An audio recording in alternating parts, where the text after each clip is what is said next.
नमस्कार दोस्तों, study speed में आपका स्वागत है। दोस्तों, 500 क्वेश्चन की श्रृंखला में हमने पहले पार्ट में ख़त्म किया था भौतिक विज्ञान से जितने भी प्रश्न बन सकते थे संभवतः। आज हम रसायन विज्ञान से संभावित क्वेश्चन को डिस्कस करेंगे और यह दूसरा पार्ट होगा। और तीसरे पार्ट में हम जीव विज्ञान जो है उसको डिस्कस करेंगे। तो आज हम शुरू करते हैं रसायन विज्ञान। चलिए देखते हैं पहला क्वेश्चन क्या है।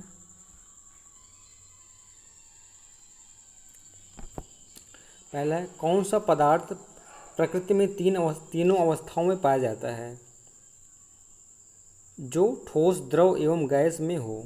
तो H2O यानी कि जल जो है एक ऐसी अवस्था है जो ठोस, द्रव, गैस तीनों अवस्थाओं में पाया जाता है। अगला है, विश्व का एक मिनट ब्रश निकाल लेता हूँ। हाँ, विश्व का प्रत्येक पदार्थ अत्यंत सूक्ष्म कणों से मिलकर बना होता है। यह सर्वप्रथम किसने कहा था? तो यह जो है कणाद ने कहा था। अगला है, परमाणु में कौन से मूल कण समान संख्या में स्थित होते हैं? तो इलेक्ट्रॉन और प्रोटॉन जो है यह किसी कण में समान संख्या में उपस्थित होते हैं।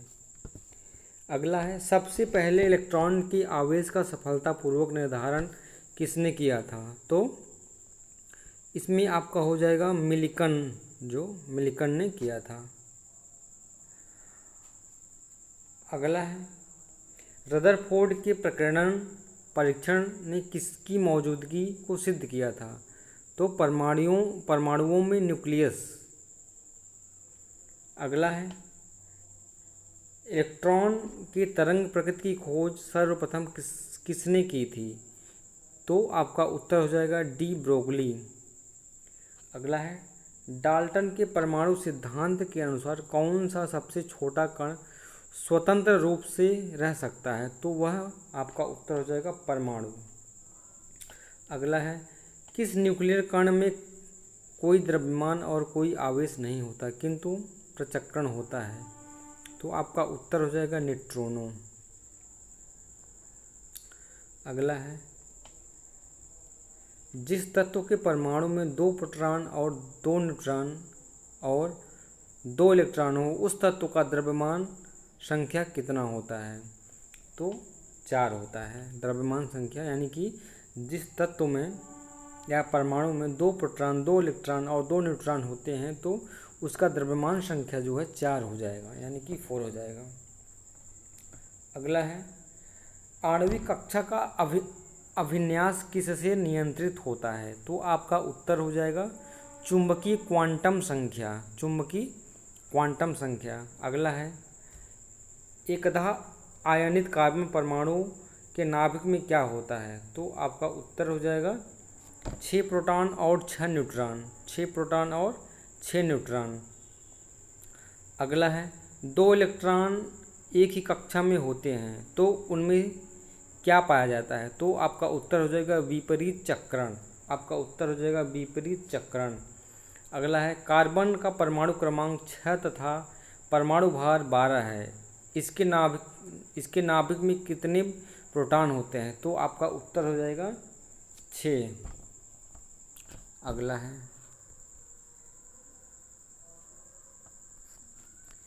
अल्फ़ा और बीटा किरणों की खोज किसने की थी? तो अल्फ़ा और बीटा किरणों की खोज रदरफोर्ड के द्वारा किया गया था।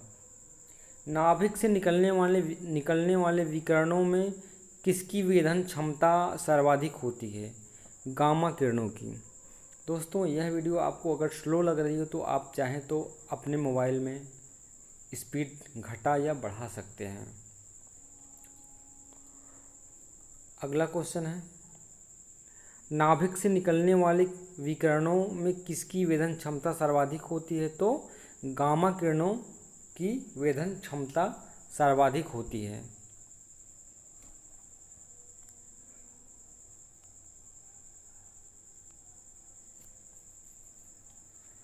अगला है, समस्त रेडियो सक्रिय पदार्थ क्षय होने के पश्चात किसमें अंतिम रूप से बदल जाते हैं? तो सीसा, यानी कि जो रेडियो सक्रिय पदार्थ के क्षय होने के पश्चात वह जो है सीसा के रूप में बदल जाता है। किस रेडियो एक्टिव तत्व का नाम उसकी खोजकर्ता के देश के नाम पर रखा गया है? तो पोलोनियम। अगला है, यूरेनियम विखंड की सतत प्रक्रिया को जारी रखने के लिए किस कण की जरूरत होती है? तो न्यूट्रॉन। किस प्रकार की अभिक्रिया में सबसे अधिक हानिकारक विकिरण पैदा होता है? तो विखंडन अभिक्रिया में। किसी तत्व के समस्थानिकों के बीच अंतर किनकी भिन्न अलग संख्या की उपस्थिति के कारण होता है? तो न्यूट्रॉन।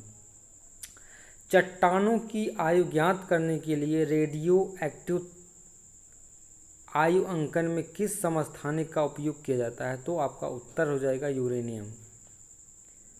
रक्त कैंसर ल्यूकेमिया को नियंत्रित करने के लिए उपयोग किया जाने वाला रेडियो आइसोटोप कौन सा है? तो कोबाल्ट 60। विद्युत धनात्मक तत्वों से संयोग करने की क्रिया को क्या कहा जाता है? तो अवकरण कहा जाता है। कौन सा पदार्थ ऑक्सीकरण तथा अवकारक दोनों की तरह प्रयुक्त किया जाता है? Sodium nitrite. ऑक्सीजन की +2 ऑक्सीकरण अवस्था वाला यौगिक कौन सा है? तो F2O। अम्ल एवं भस्म को परीक्षण के लिए अम्ल एवं भस्म के परीक्षण के लिए किसका उपयोग किया जाता है? तो लिटमस पत्र का। सभी अम्ल धातुओं से प्रतिक्रिया कर कौन सी गैस निकालते हैं? तो आपका उत्तर हो जाएगा हाइड्रोजन। अगला है अगला है, किसी एक सामान्य व्यक्ति के रक्त का पीएच स्तर क्या होता है? तो 7.35 से 7.4। यदि एक्यूरेट की बात किया जाए तो किसी व्यक्ति के रक्त के पीएच मान जो होते हैं वह 7.4 होते हैं। 7.4 होते हैं। तो आपका उत्तर थोड़ा घटा या बढ़ा सकता है, तो आप उतना समथिंग मान लीजिएगा, मतलब कि 7.3 से 7.45। अगला है, हाइड्रोजन के सभी अम्लों का एक आवश्यक अवयव है, यह सर्वप्रथम किसने कहा? तो आपका उत्तर हो जाएगा डेवी। वास्तविक गैस किन परिस्थितियों में आदर्श गैस या व्यवहार करती हैं? तो आपका उत्तर हो जाएगा निम्न दाब एवं उच्च दाब।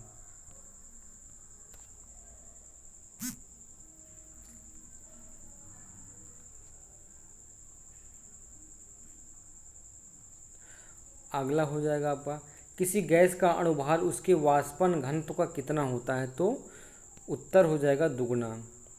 ताप एवं दाब की समान अवस्थाओं में विभिन्न गैसों के समान आयतन में किसकी संख्या समान होती है? तो आपका उत्तर हो जाएगा अणु।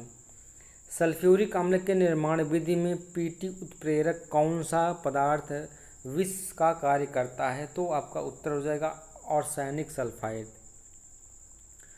अगला है, कौन सा पदार्थ अमोनिया की हैबर विधि में आयरन Fe उत्प्रेरक के लिए निरोधक का कार्य करती है? तो आपका उत्तर हो जाएगा CO। कौन सा एंजाइम ग्लूकोज को अल्कोहल में परिवर्तित करता है? तो आपका उत्तर हो जाएगा जाइमेस। किस प्रक्रम में वेनेडियम पेंटॉक्साइड को एक उत्प्रेरक के रूप में प्रयोग किया जाता है? तो आपका उत्तर हो जाएगा संस्पर्श प्रक्रम। सुरक्षा की दृष्टि से खाना पकाने वाली LPG गैस सिलेंडर में क्या भरकर गैस को गंध युक्त बनाया जाता है? तो आपका उत्तर हो जाएगा मार्कैप्टन। यह आपके रेलवे में पूछा गया क्वेश्चन है। अगला है, LPG में कौन सी गैस मुख्य रूप से होती है? तो आपका उत्तर हो जाएगा ब्यूटेन। यह भी पूछा गया प्रश्न है। अगला है, वाटर गैस किन दो गैसों का मिश्रण होता है? तो आपका उत्तर हो जाएगा CO+H2। अगला है, कोयले के विभिन्न किस्मों में से किसमें कार्बन की प्रतिशत मात्रा सबसे अधिक होती है? तो आपका उत्तर हो जाएगा एंथ्रासाइट, यानी कि एंथ्रासाइट जो कोयला होता है उसमें कार्बन की मात्रा अधिक होती है, इसलिए उसे अच्छा कोयला माना जाता है। अगला है, अग्निशमन यंत्रों में भरा सोडियम बाइकार्बोनेट घोल किससे क्रिया करके कार्बन डाइऑक्साइड बनाता है? तो आपका उत्तर हो जाएगा गंधकाम्ल। अगला है, सोडियम बाइकार्बोनेट को अग्निशामक के रूप में क्यों प्रयोग किया जाता है? तो आपका उत्तर हो जाएगा आग की गर्मी प्राप्त कर यह CO2 गैस उत्पन्न करता है। अगला है, पेट्रोल से लगने वाली आग के लिए किस प्रकार की अग्निशामक का प्रयोग किया जाता है? तो झाग वाला, जो झाग वाला होता है उसका प्रयोग किया जाता है।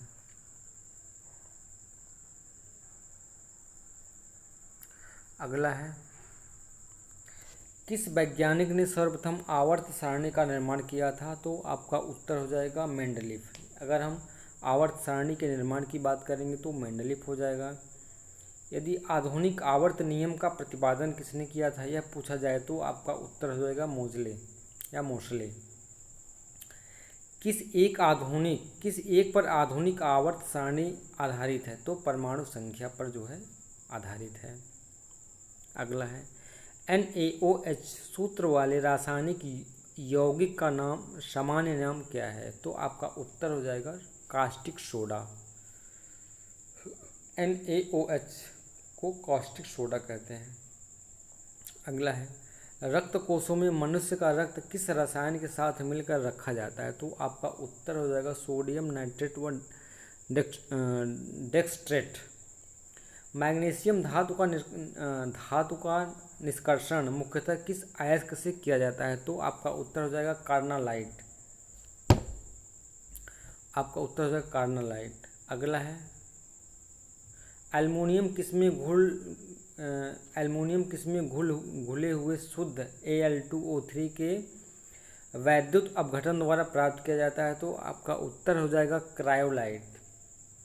ब्लीचिंग पाउडर किसे गुजार कर तैयार किया जाता है? तो आपका उत्तर हो जाएगा बुझे हुए चूने पर पर्सिक्लोरीन। अगला है, पृथ्वी के गर्भ में दूसरा सबसे ज़्यादा पाया जाने वाला धातु कौन सा है? तो आपका उत्तर हो जाएगा लौह। अगला है, लोहे के इस्पात में बदलने के लिए कौन सी धातु मिलाई जाती है? तो आपका उत्तर हो जाएगा निकिल। यानी कि लोहे के इस्पात में बदलने के लिए, यानी लोहा को इस्पात में यानी कि स्टील में बदलने के लिए कौन सा धातु मिलाया जाता है? तो आपका उत्तर हो जाएगा निकिल या निकिल। स्टेनलेस स्टील तैयार करने के लिए लोहे के साथ कौन सा महत्वपूर्ण धातु उपयोग में लाया जाता है? तो आपका उत्तर हो जाएगा क्रोमियम। अयस्क के जंग लगने से रोकने के लिए कौन सी प्रक्रिया लाभकारी नहीं है? तो अनिलन। किस पदार्थ के लगाने से कटे स्थान से रक्त का बहना रुक जाता है? तो फेरिक क्लोराइड।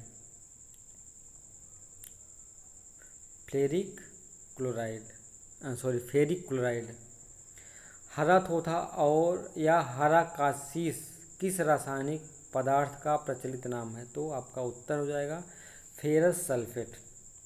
मानव शरीर में तांबा धातु की मात्रा की वृद्धि होने से कौन सी बीमारी होती है? यानी कि मानव शरीर में यदि तांबा की वृद्धि हो जाए तो विल्सन नामक बीमारी हो जाती है। अगला है, वाटर टैंकों में शैवाल को नष्ट करने के लिए किस रसायन का प्रयोग किया जाता है? तो आपका उत्तर हो जाएगा कॉपर सल्फेट। जस्ता धातु का निष्कर्षण मुख्यतः किस अयस्क में किया जाता है? तो आपका उत्तर हो जाएगा जिंक ब्लेड। अगला है, राजस्थान स्थित जावर की खानें किस खनिज के लिए प्रसिद्ध हैं? तो आपका उत्तर हो जाएगा जस्ता। कृंतकनाशी यानी कि रोडेंटनाशी के रूप में किसका प्रयोग किया जाता है? तो आपका उत्तर हो जाएगा जिंक फास्फाइड। चांदी के निष्कर्षण मुख्यतः किस अयस्क से किया जाता है? तो आपका उत्तर हो जाएगा अर्जेंटाइट। अर्जेंटाइट। अगला है किसके निष्कर्षण के लिए साइनाइड विधि प्रयुक्त की जाती है? तो चांदी का। कृत्रिम वर्षा कराने में किस रसायन का प्रयोग किया जाता है? तो सिल्वर आयोडाइड। 18 कैरेट के मिश्रित सोने में शुद्ध सोने का प्रतिशत कितना होता है? तो 75, यानी कि जो 18 कैरेट का सिल्वर होता है वह 75% शुद्ध होता है। और पहला कृत्रिम वर्षा कराने के लिए किस रसायन का प्रयोग किया जाता है? Silver iodide. यह परीक्षा के लिए अति महत्वपूर्ण है, यह क्वेश्चन कई बार पूछा गया है। और 18 कैरेट वाला सोना जो है 75% शुद्ध होता है, यह भी कई बार परीक्षा में पूछा गया है, तो इस पर विशेष ध्यान दीजिएगा। अगला है सामान्य ट्यूबलाइट प्रदीप्ति बल्ब में कौन सी गैस भरी रहती है? तो आर्गन के साथ मरकरी वेपर। मरकरी पारा को किस धातु के पात्र में रखा जाता है? तो आपका उत्तर हो जाएगा लोहा। सीसा यानी कि लेड का निष्कर्षण मुख्यतः किस अयस्क से किया जाता है? तो आपका उत्तर हो जाएगा गैलेना। संचायक बैटरी में कौन सी धातु का प्रयोग किया जाता है? तो सीसा। कौन सी धातु इस्पात के बराबर मजबूत किंतु भार में उसकी आधी होती है? टाइटेनियम। कौन सी धातु इस्पात के बराबर किंतु भार में उसकी आधी होती है? तो टाइटेनियम हो जाएगा। अगला है कौन सी धातु रोशनी के बल्बों के फिलामेंट के रूप में प्रयुक्त होता है? टंगस्टन। अगला है राजस्थान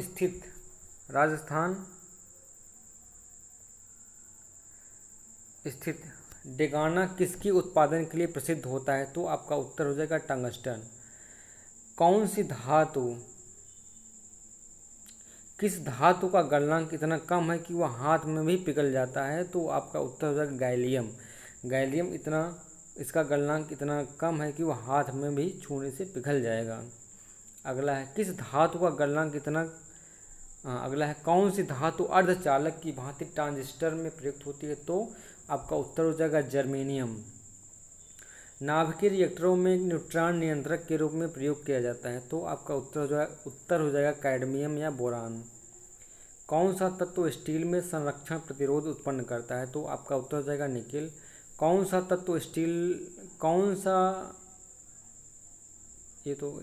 अगला है स्टील में कठोरता प्रदान करने के लिए किसकी मात्रा बढ़ाई जाती है? तो आपका उत्तर हो जाएगा मैग्नीज। किस रेडियो धर्मी तत्व की किरणों का कैंसर के उपचार में प्रयोग किया जाता है? तो आपका उत्तर हो जाएगा कोबाल्ट। नाभिकीय रिएक्टर में ईंधन का काम करता है? तो आपका उत्तर हो जाएगा यूरेनियम। नागासाकी पर संयुक्त राज्य अमेरिका द्वारा गिराए गए परमाणु बम में किसका प्रयोग किया गया था? तो आपका उत्तर हो जाएगा प्लूटोनियम का। अगला है आतिशबाजी में हरा रंग किसकी उपस्थिति के कारण होता है? तो बेरियम। यानी कि आतिशबाजी में जो हरा रंग उत्पन्न होता है वह बेरियम के कारण होता है। यह कई बार आपके परीक्षा में पूछा गया है और इस पर विशेष ध्यान दीजिएगा। अगला है उर्वरकों के निर्माण में कौन सा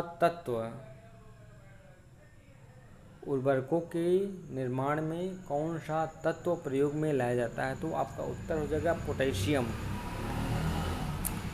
अगला है प्याज लहसुन में गंध किस तत्व की उपस्थिति के कारण होता है? तो आपका उत्तर हो जाएगा पोटेशियम। एक रेडियोधर्मी तत्व जिनके भारतवर्ष में बड़े भंडार पाए जाते हैं? तो आपका उत्तर हो जाएगा थोरियम। अगला है किस धातु को प्राप्त करने हेतु बॉक्साइट अयस्क है? तो आपका उत्तर हो जाएगा एल्युमिनियम। फिटकरी यानी कि एलम गंदले पानी को किस प्रक्रिया द्वारा स्वच्छ करता है? तो स्कंदन द्वारा स्वच्छ करता है। माणिक्य और नीलम रासायनिक रूप से कैसे जाना जाता है? तो इनको जो है रासायनिक रूप में माणिक्य और नीलम को एल्युमिनियम ऑक्साइड के रूप में जाना जाता है। अगला है फोटोग्राफी में कौन सा रासायनिक यौगिक प्रयोग किया जाता है? तो सिल्वर ब्रोमाइड फोटोग्राफी में सिल्वर ब्रोमाइड का प्रयोग किया जाता है। यह भी आपकी परीक्षा में कई बार पूछे गए सवाल हैं, तो विशेष ध्यान दीजिएगा। अगला है विद्युत तापी साधन के लिए तापी घटक बनाने के लिए जिस मिश्र धातु का प्रयोग किया जाता है वह कौन सी है? तो आपका उत्तर हो जाएगा नाइक्रोम। स्टेनलेस स्टील में कौन से तत्व सम्मिलित हैं? तो आपका उत्तर हो जाएगा लोहा, क्रोमियम और कार्बन। ऑडियो और वीडियो टेप पर कौन सा रासायनिक पदार्थ का लेप रहता है? Iron oxide. किसी बिजली की इस्त्री को गर्म करने के लिए किस धातु का प्रयोग किया जाता है? तो नाइक्रोम। किस धातु से बनाया गया मिश्र धातु हवाई जहाज तथा रेल के डिब्बे में पुर्जे बनाने के काम में लिया जाता है? तो आपका उत्तर हो जाएगा एल्युमिनियम। कौन सा तत्व सबसे पहले कृत्रिम रूप से उत्पादित किया जाता था? तो आपका उत्तर हो जाएगा प्लूटोनियम। अगला है यूरेनियम के रेडियो एक्टिव विद्युतन के फलस्वरूप अंततः क्या बनता है? तो आपका उत्तर हो जाएगा सीसा। दोस्तों, आपको एक सलाह है कि यह वीडियो कम से कम 2 से 3 या 4 बार ज़रूर देखें, बार बार रिवाइज करें। इससे आपके क्वेश्चन जो है जल्दी याद होंगे और क्लियर होंगे, और आप परीक्षा हॉल में जब बैठोगे तो बिल्कुल हूबहू ऐसा ही चित्र बनकर आपके दिमाग में आएगा और आप गलत उत्तर करने से बच जाओगे। तो हमारा आपको यह सलाह है कि यह वीडियो कम से कम 3 से 4 बार ज़रूर देखें, और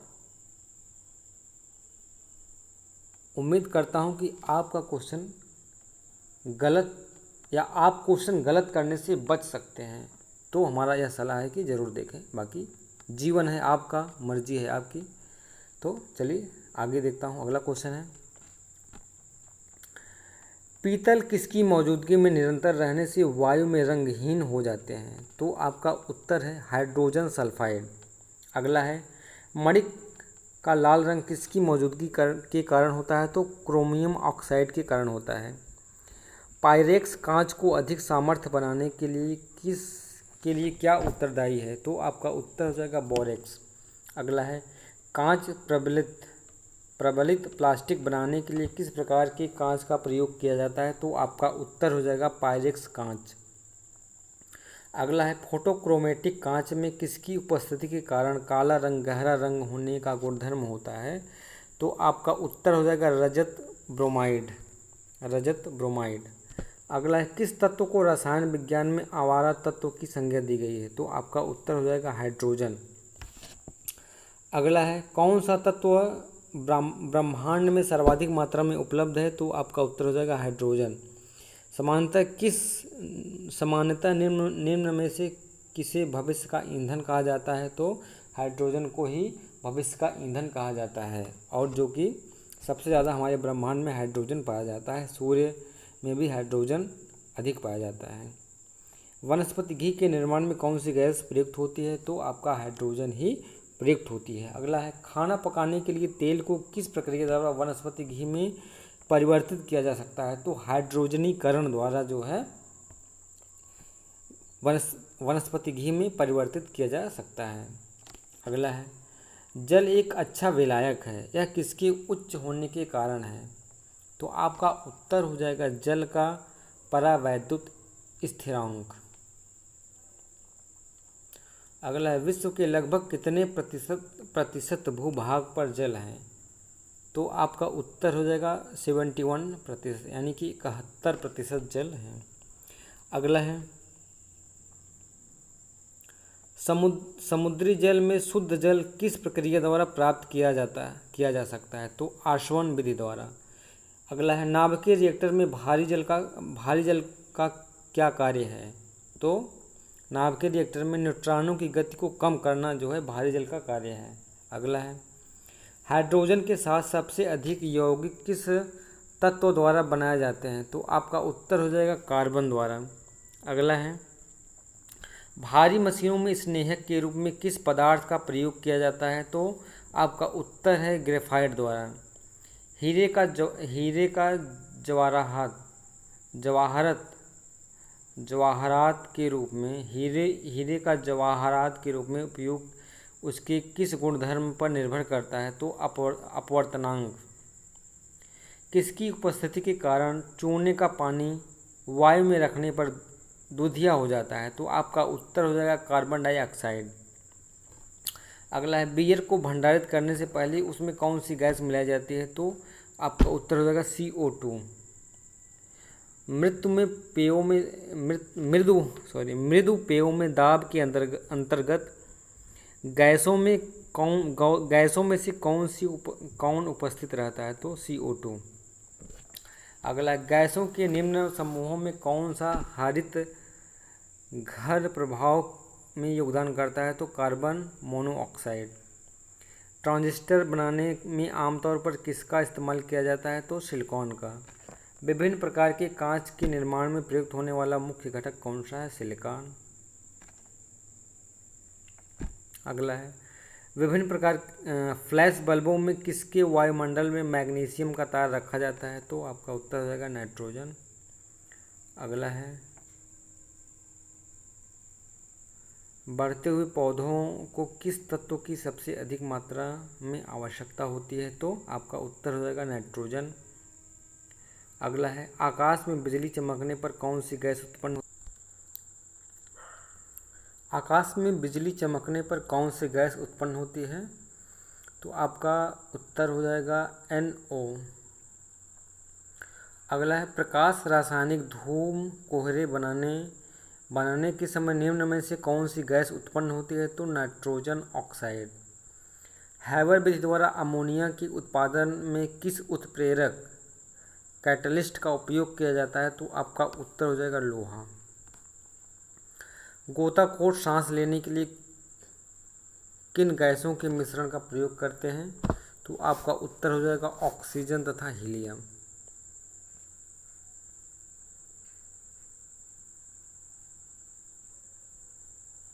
अगला है, सुपरसोनिक वायुयान समतापमंडल में किस पदार्थ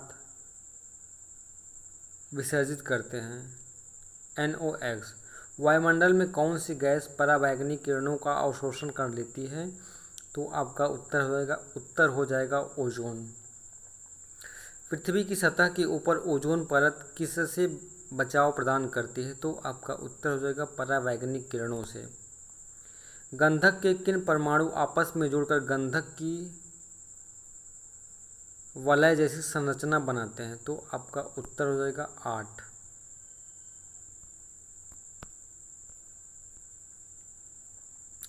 अगला है,